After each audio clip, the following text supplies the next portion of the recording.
Hey guys, and welcome back to another video. Today we have a special video because today we're talking about the Clan War League, and I was perfect this season, which means not only 7 out of 7, no, I went 14 out of 14. I will show you guys a couple of attacks of those and explain a bit more how you guys can do this as well. And well, if you guys would like to see more of my attacks, because I will show you 4 replays in this one, if you guys would like to see more replays of me doing this, you can just check out Galen's video who is uploading, or like who's doing a video on this as well. But for now, if you guys would like to support me or my channel, you can easily do that with going in your settings, in more settings, and then scroll to the bottom, and you can find over there the creator boost code. Just type in iTzu if you want to support me whenever you're buying anything in-game, for example the Go Pass or any of the new offers which are right now in the shop. Then you're supporting me with that. Thank you guys so much, and let's now get into the Clan War League and see how we actually did. Because I think so far I didn't do a Clan War League video about this season, so let's see how the group finished up. And actually I think we had a not average group, but a bit higher than average. It wasn't like a top group, but we had, for example, RTK in the group, who was in the March qualifier last year as well, so it was a really good team in there. And we had one of the Japanese war clans in there as well, which did, like, they started pretty decent, but then fall short in the end. But yeah, it was a not too bad group. I don't know if, I think we should have still finished first, but either way, overall, it wasn't the best season. Except, well, I did pretty good. Let's put it like this. Now I will show you guys in this video how exactly I did that. Like, what was the mindset, what were the strategies, because I didn't use like only Queen Charge Hybrid as you guys might expect. I used Dragons, I used Yeti Smash, I used Queen Charge Lalo. I used basically most of the strategies which are out there, but still, obviously, more concentrated on Yeti Smash and Hybrid, which are right now the two strongest armies in the game.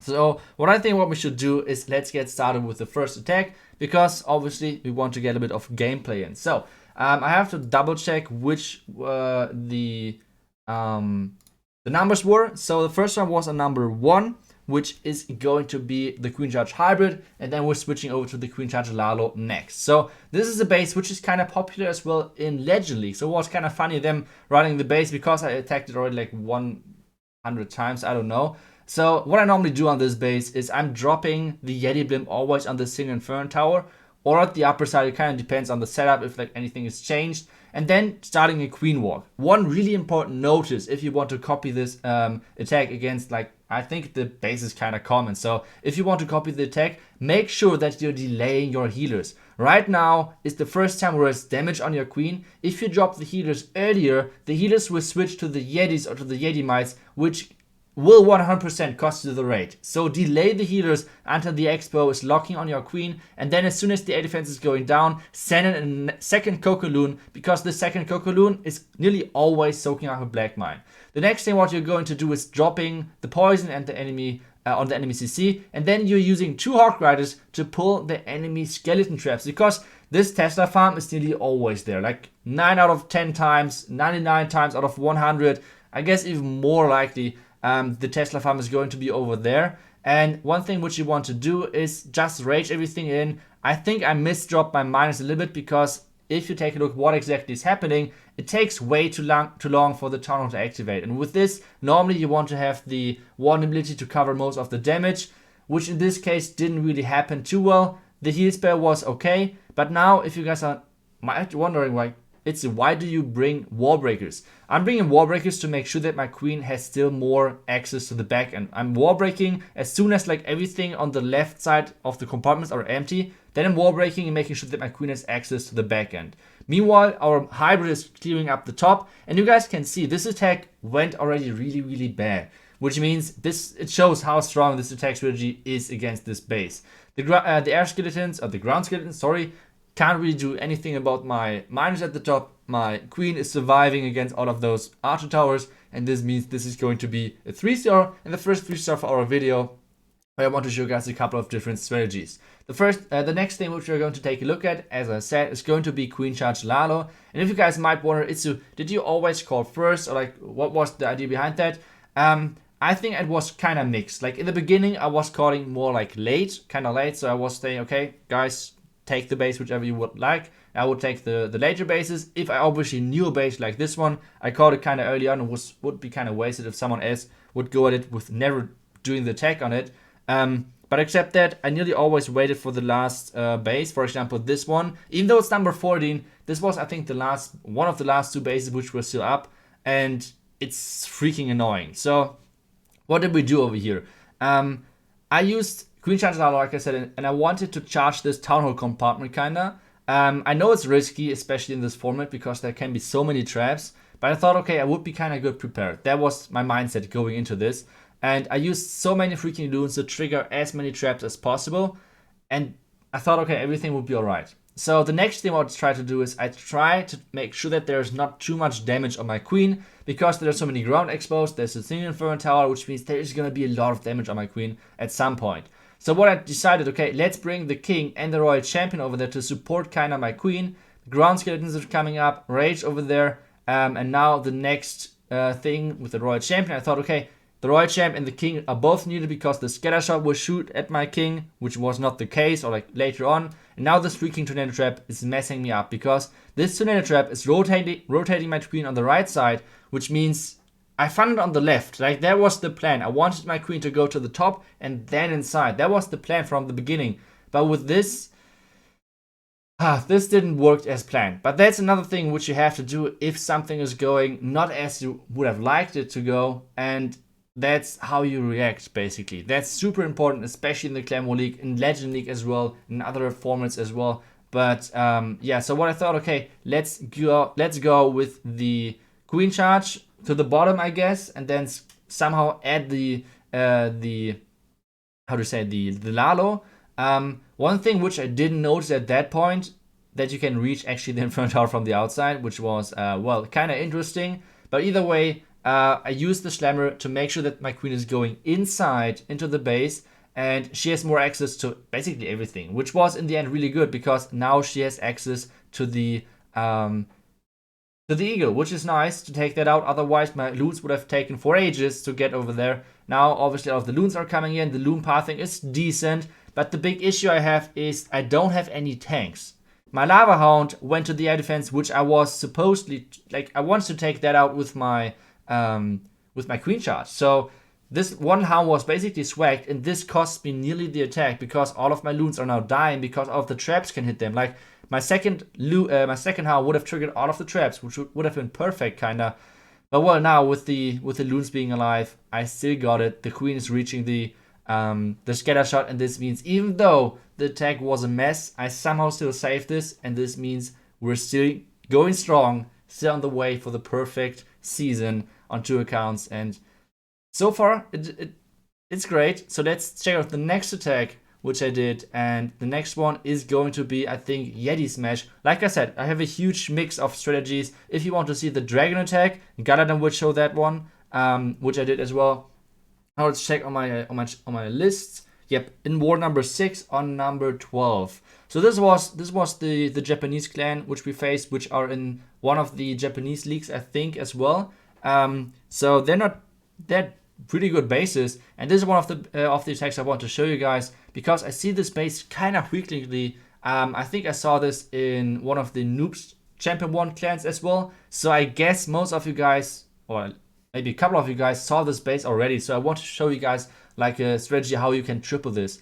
And this was one of the bases as well, which were not like too much liked from us. So I had to pick it up. I think we actually, yeah, we had a pretty good video idea basically on a similar base, not the same. But even though it was a fail, so I had to adapt a lot of things. So what I did over here, I'm using kind of early on the Yetis. The reason for that is I want to have the ground expo not on my warden. Otherwise, what might have happened is that the healers would have never switched. So this is why I decided, okay, let's bring the Yetis kind of early in, which means the healers will switch. Like, the healers are non-stop on my healers, the healers are non-stop on my Yetis and bowlers, which means they're staying alive, which looks perfect. Now the Hawk Riders on the right side, the Hawk Riders on the left side. I'm supporting the big group of the Hawk Riders to make sure that they're staying alive, or like at least something is getting rid of the Royal Champ, of the enemy Royal Champ. Meanwhile, we have 1 million freezes in the core, The last couple of boulders are dying, but we should have our Yetis. I don't know, maybe it would have been better to only bring Yetis. I'm not 100%, like, it's so hard to decide, like, when are you bringing only Yetis, when a P.E.K.K.A., when, I don't know, like, bowlers with you. It's really tough decisions sometimes. I think this is one of the reasons why Yeti Smash is so strong, because, for example, if you try to defend hybrid, like, if you try to defend Queen Charge hybrid, there's a certain army which you always can test, like, obviously, some people like to have more miners, some people like to have more Hawk Riders, but except that, it's always the same army.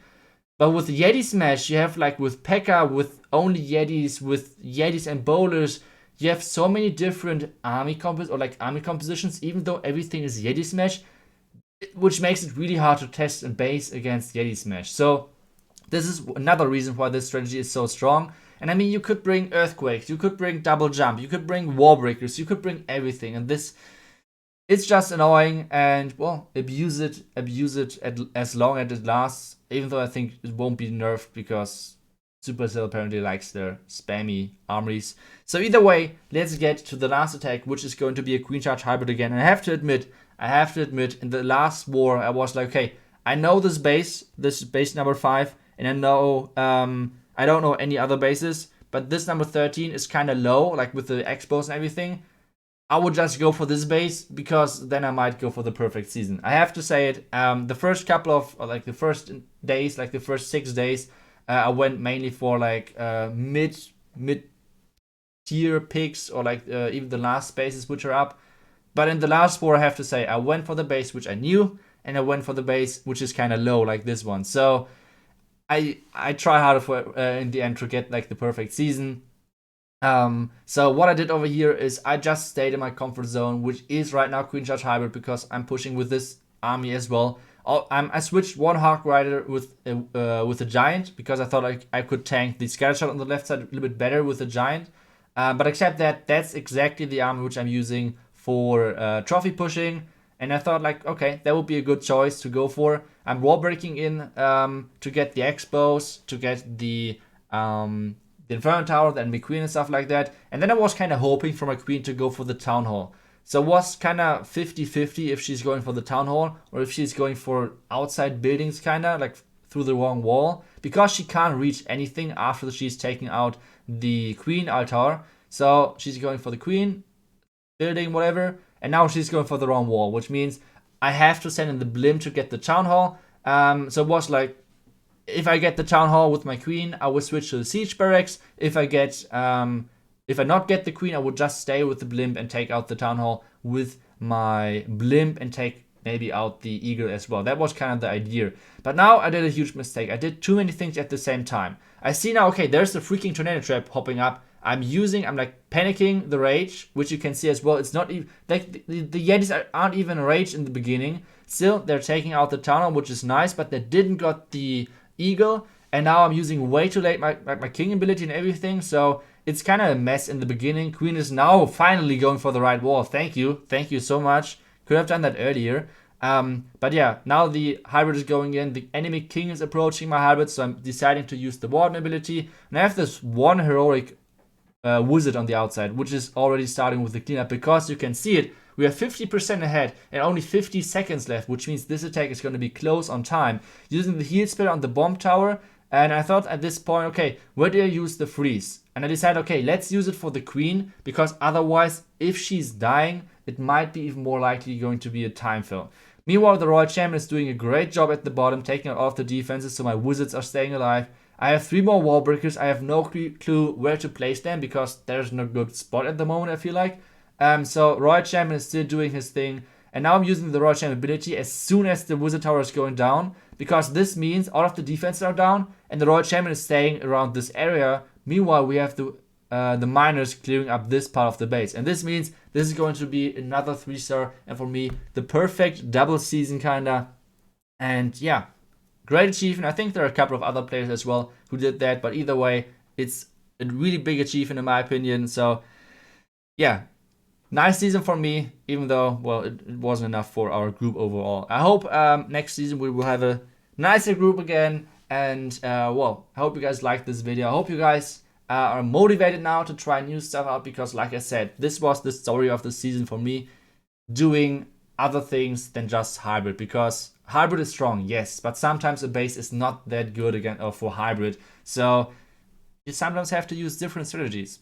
Sometimes try new stuff. I wouldn't recommend you guys trying like new stuff in the Claymore League, but at least like switch around a little bit in your army compositions, and well, obviously have fun with the game. So I hope you guys liked today's video. I will see you guys back tomorrow for another one, and make sure to check out Galadin's video as well, because he's showing 4 different attacks of my season as well, so you guys have as many examples of different strategies as you need. So thank you guys so much for watching. I will see you guys back tomorrow. Until then, see you guys and bye bye.